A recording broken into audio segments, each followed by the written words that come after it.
মোৰ মূৰত মগজু আছে আৰু আপোনাৰ মুখৰ ভিতৰত থু আছে মানে সংস্কৃত মন্ত্ৰবোৰ উচ্চাৰণ কৰোঁতে মানুহৰ মুখেদি যিবিলাক থু ওলায় যেনেকে ধৰি লওক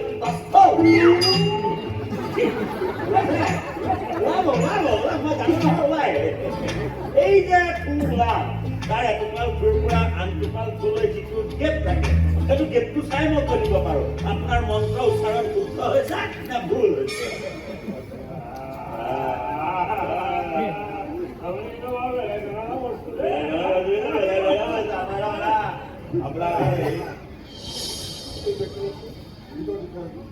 মই ভিতৰত কামখিনি কৰোঁগৈ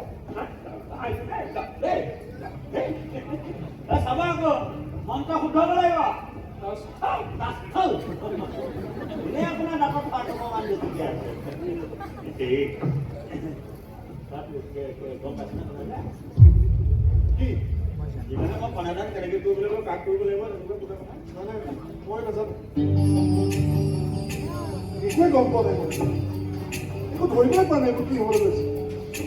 ভাল বেয়া শুদ্ধ শুদ্ধ কিন্তু একো ধৰিব পৰা নাই ভাল পাওঁ বহুতো ভাল পাওঁ এতিয়া এনেকৈ মনে মনে চোৰৰ দৰে কাম নকৰিলেও নহয় কিবা এটা বেলেগ ৰাস্তা বেলেগ উপায় নাই চাগে দুখ নোপোৱাকৈ কাম কৰিব পাৰি